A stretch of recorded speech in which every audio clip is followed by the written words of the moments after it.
Okay, I feel like I'm losing my mind, and this is an update. I feel like I'm losing my mind. Update, update. Um, I... So all that's happened today is I've woken up, my boss called me, he was upset about the printer, the print heads I bought for the printer. At the time that was happening, I was really bothered by the printer. The print head was really pissing me off, and it was acting up, and it said cannot print because a print head is jammed or print head is damaged, and it had happened 2 or 3 times before on this printer. So I was like, I'm gonna buy print heads with a company card, and I ended up buying one extra than I should have, but that's all. I just bought that one extra that I should have. And one of the IT technicians supplied me with 2 printheads that actually, it seems like and he said they should only work for a few weeks, and it seems like I've been just using them and using them. I completely forgot that I went over there and got them, and he gave me 2 sets because I was neurotic, and I said, well, if one doesn't work, I need to know about the other one. And it's like, Jesus. But one of the things that has been coming up today is just this desire, this painful urge to smoke. And when Dawn was upset about the printer, I thought, oh, am I going to be written up? What's going to happen? This sucks. If I have to be written up for the printer, I'm going to put a fucking gun in my head and blow my fucking brains out. This is bullshit. And I honestly think it is bullshit, but I don't think I should be so worked up over it, obviously, because it's justified. It's not as if I raped somebody I raped one of your tenants.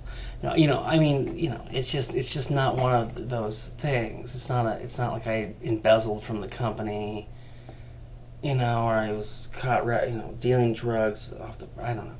Stuff like that, you know what I'm saying? And anyway, so there's this insatiable thing this signal that keeps going out. We should just go have a cigar. We should just go have a cigar. Oh, we don't want to do it. We're hiding it from Joe. We should just go have a cigar. And it's like I need to really think about and concentrate on what is happening here, because it feels like this ravenous hunger.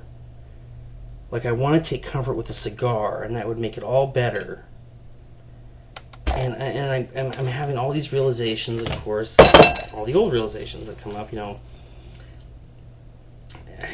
the least of which is hiding it from Jossie. I mean, that's just the cream on the. That's just it's just layers and layers and fathoms of sorrow and sorrow and sorrow. It doesn't make any sense to me. And I wish you could make it make sense. Why I've continued on in this vein. I can't believe I've been able to, and the fact that I've done that to her, it almost kills me. I don't even know what to say about it. It's just painful.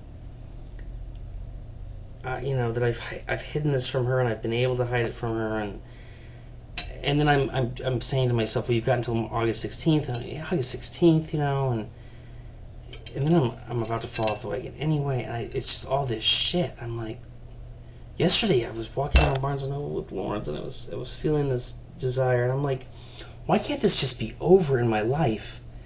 And then I was thinking about the past times where I've quit smoking, and remembering that once, the time about 3 or so, 4, 5 years ago, longer. God, it might have even been 6 years ago. Wow, it was probably 2004. Went to Kaiser, had a group, went to group meetings. It lasted about a month, and you quit smoking, and you said you didn't want the patch at first, and then you ended up getting the patch. She got it for you. The instructor got it for you anyway, and you wore it for 2 or 3 days, and you realized one day you don't need it. You're not having nicotine cessation. You're not feeling for cigarettes, and you were thinking about it, and you're like, Well, that's probably because you felt really guilty to begin with, and in conjunction with the financial burden, you probably weren't smoking like 10, you probably were smoking like 10 cigarettes a day. It definitely wasn't 2 packs.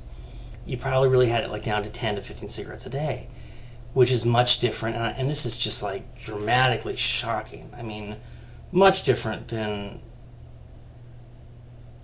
the withdrawal I'm feeling now is intense.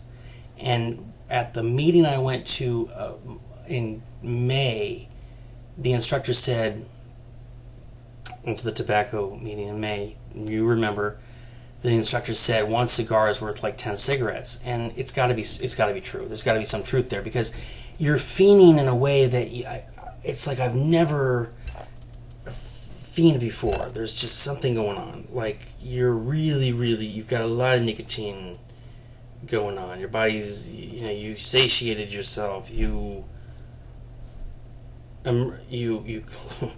bathed in it. Your body was drenched in nicotine. It was just a lot of nicotine, and even with the patch, it's like, oh, I want to smoke and I want to go take comfort with a cigar, and it's surreal. It's beyond scary. It's getting bizarre and weird, and I'm frightened. Oh God, a thought just went through my head that, well, it's okay. You can just go smoke and you can quit again. Like I can't get rid of it. Like I can't just turn it the fuck off. It's crazy.